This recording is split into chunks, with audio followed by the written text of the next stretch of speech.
You're listening to Thursday Night Tailgate, where NFL legends live on, with Chris Mascaro and Bob Lasseri. Available on TuneIn and Podbean. Now, back to Chris and Bob. Just listen. All right, we've got our next guest, Andy Russell, hanging on the line. Before we get to Andy, I want to give a shout-out to our friends over at the Gridiron Greats organization. Folks, please help support a wonderful cause that is taking care of so many of the guys who literally left so much of themselves out on the playing field. Remember, folks, these are the guys that played back, when they still had to get off-season jobs to support themselves and their families. It's organizations like this one that was started by Mike Ditka, the Gridiron Greats, who are trying to help the guys we all grew up watching and reading about. Please go to gridirongreats.org to see what you can do to help get involved. All right, we'll get to Andy Russell on the other side of this quick station break. You're listening to Thursday Night Tailgate, where NFL legends live on, with Chris Mascaro and Bob Lasseri. Available on TuneIn and Podbean. Now, back to Chris and Bob. Just listen. Now back with us and making his 9th appearance on the Kyvan Foods guest line is Steelers legend and TNT Hall of Famer Andy Russell. Andy is one of the players who, in our opinion, just doesn't get enough credit for the role that he played helping the Steelers, go from perennial losers to becoming the team of the 1970s. He was one of only 5 players to be a part of the pre-Chuck Noll era that Chuck kept. And, Andy obviously making an appearance in both the first 2 Super Bowl championship teams that the Steelers had. Let me give you a little bit more background on Andy. He's from Detroit, Michigan, played his college ball at the University of Missouri, where he earned his degree in economics. He was a 16th round draft pick in 1963. He was a 7-time Pro Bowler. He received the Byron Whizzer White Award in 1970, which honors the NFL player who best served his team, his community, and his country. He was the team's defensive MVP in 1968 and 1970, and the Steelers' overall MVP in 1971. Like I mentioned, he was a member of the Steelers' Super Bowl championship teams in Super Bowl IX and Super Bowl X. He was elected to the Pittsburgh Pro Football Hall of Fame back in 2013. And to further remind you about how good Andy was, our friends, at Topps had a series of insert football cards in their 1971 set. And when you collected all of those insert cards, you had a little football game you could play. And when you drew the Andy Russell card, it was a 15-yard loss. Andy has been a wonderful friend of the show. We are so privileged to have him in our Thursday Night Tailgate Hall of Fame and back with us tonight here on the show. Good evening, Andy. Chris and Bob here. Thanks for coming back and joining us tonight. Welcome back. Good evening, Chris, and I appreciate the opportunity to talk with you. So, Andy, one of our favorite stories that you've shared with Bob and I over the years, and one I'd like for you to share for the folks who haven't heard it before, is the one about Chuck Noll first meeting the team when he became head coach and his assessment of the talent that he had on the roster. Yeah, because we were really bad in the early 60s through the 60s with Buddy Parker as our coach. Buddy Parker, his thing was, I hate rookies, so I'm going to get rid of most of you. But then when I came back from the military, we were just terrible, 65, 66, and we couldn't win a game. And then all of a sudden, we have this new coach named Chuck Noll, and his first speech, he says, I've been watching the game film since I took the job, and I can tell you guys why you're losing. And we're all, you could have heard a pin drop in the room because everybody, we cared. We wanted to win. And we didn't know why we were losing. And he said, the reason you've been losing is you're not any good.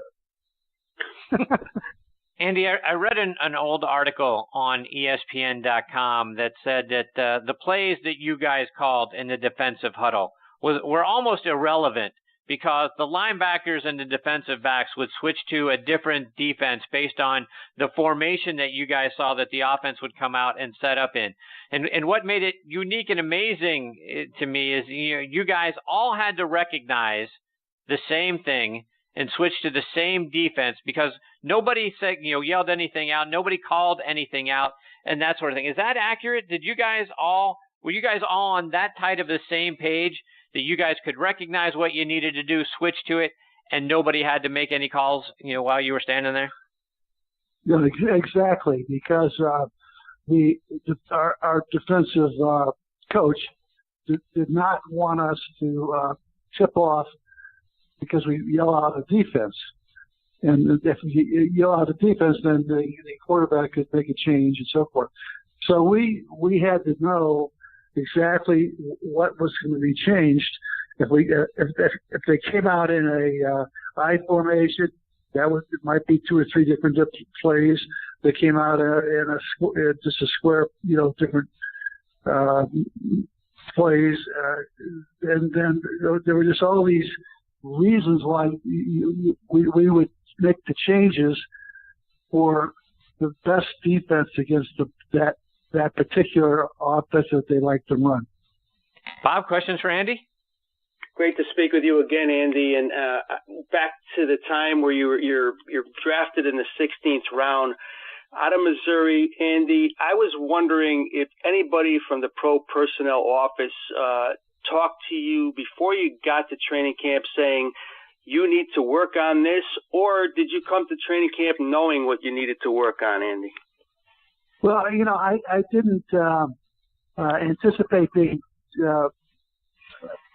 drafted by an NFL team because in those days there were 12 teams in the NFL, and they said I got 12 questionnaires, and the first question was, "Are you interested in playing pro football?"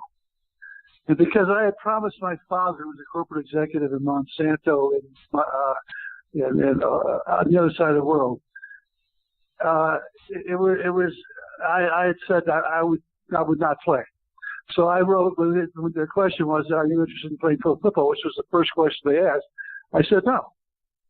So the only team in the NFL that didn't send me one of those was the Steelers. And the reason that was because Buddy Parker hated rookies. And I was the luckiest guy in the world because, I get drafted in the 16th round. They had no clue that I was going to play. And it was a great experience. And all of a sudden, I got to start as a rookie, and I made the All-Pro rookie team. But then I had 2 years in the military in Germany. But that was a good thing, too. So I enjoyed that experience as well. Andy, because you played in a time when there was no free agency, you were either on the team, cut, or traded. How did you guys go about trying to get a raise, get more money, during a time when, you were either one of those 3 things? How did you guys get raises? Well, I was told that I was because I was the Steeler coach, captain, that I could negotiate my contract with the chief. That was Mr.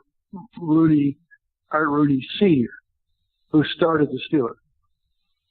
And I went in, I can remember going into this, and I knew I deserved some more money.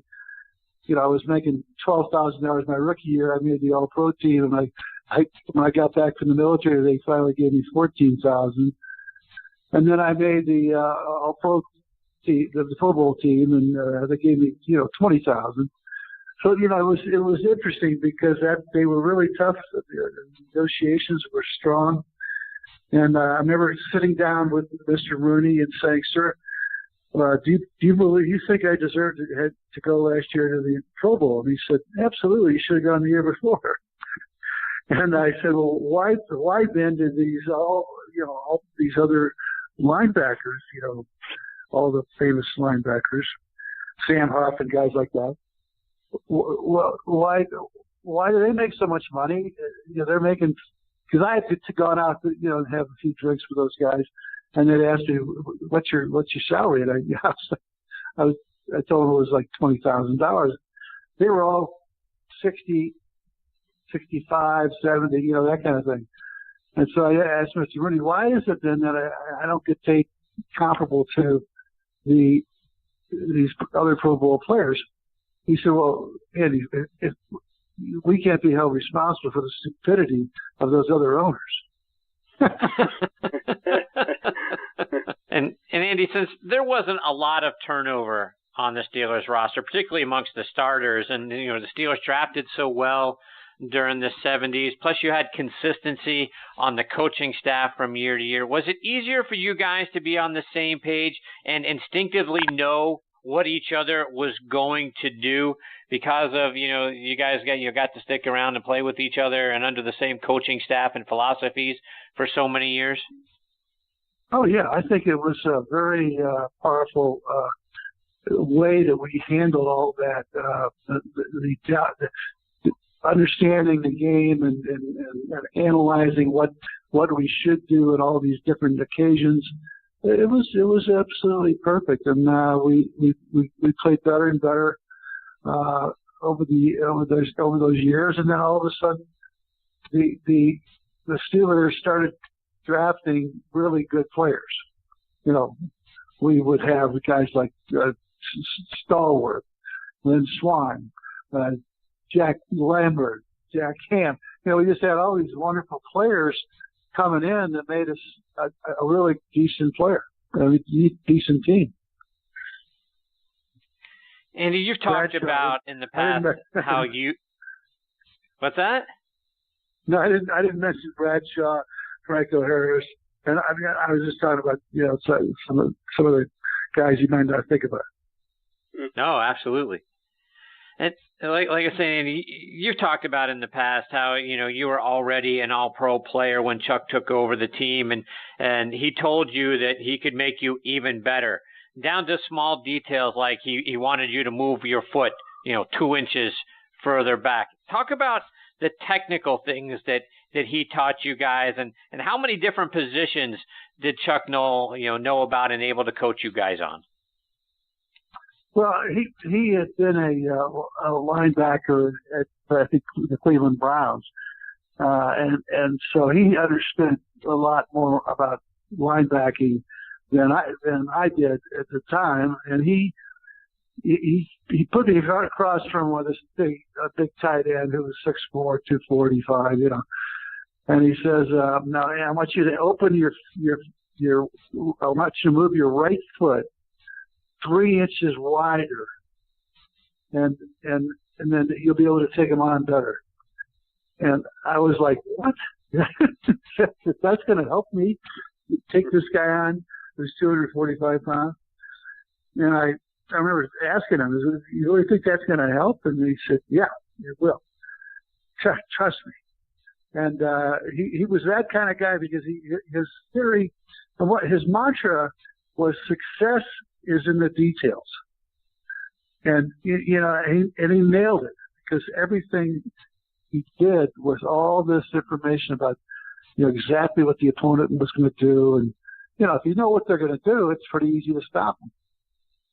Andy, before we let you go, remind our listeners about, what you're doing now. And, we've talked in the past, you've written, a couple of books, and you've teased us, with a potential for a fourth book coming out. What's the status of your books, and what are you doing now? Well, my fourth book may be coming out. It's going to be a while, and it's going to be called something about our stupidity doing all these various investment deals. But my partner and I, we're all around the world. Dozens of times. I think I've been around the world at least 20 times, and we found investors in South Africa and Hong Kong and Singapore and Bangkok, all over the world.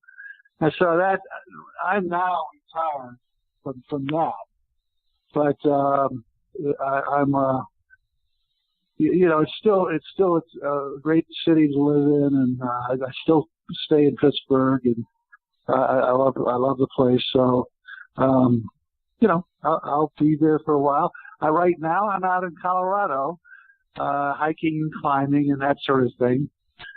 After football, I got into something called the 54 14ers. There's 54 mountains in Colorado that are 14,000 feet high, or not 15, but 14. And, to give you some perspective, some guy last year did it in 9 straight days. It took me 23 years. Well, Andy, it's always a privilege for Bob and I to get to spend some time with you. Thank you so much for your support over the years and for joining us as many times as you have. We can't thank you enough. All the best to you and your family. We hope you'll come back and join us again here real soon. Well, I will. I'd like to do that. That'd be fun. Thanks. Thank you, Andy. Thank you, Andy. Take care. All the best to you and your family. That is Steelers legend Andy Russell. And Bob, ninth time on the show. He's a TNT Hall of Famer and shared so many great stories with us over the years. It's always a thrill for me and I'm sure for you to get to spend some time with Andy. It is, Chris, and we've talked ad nauseum in the past about how a guy like that, being around the great players he was and the great coaches, probably didn't get his due, but this guy was, for 14 years, incredibly durable, did not get the credit he deserved, although a 7-time Pro Bowler or whatever it was, Chris. I mean, his resume is incredible, but I always think of Andy Russell, and I said, this guy deserves to be in the Hall of Fame.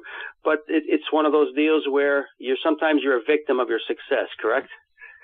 Yeah, well, I think, and to your point, and you just expand on that just for a second, there's so many of, his teammates, right? And we got into the Hall of Fame. I think that is what holds, not only Andy Russell back, but, certainly we have a soft spot in our hearts for L.C. Greenwood, God rest his soul, was so wonderful to us, back when we were starting out on the show and joining us. And you think those two guys, how are those two guys not in the Hall of Fame? And I think it's because so many of the other Steelers got in the Hall of Fame that the numbers, if you will, I think the Hall of Fame looked at it like, we can't have a whole Steelers wing here, so we're not going to put those guys in. I think it's a shame because both LC and Andy are certainly deserving of being in there.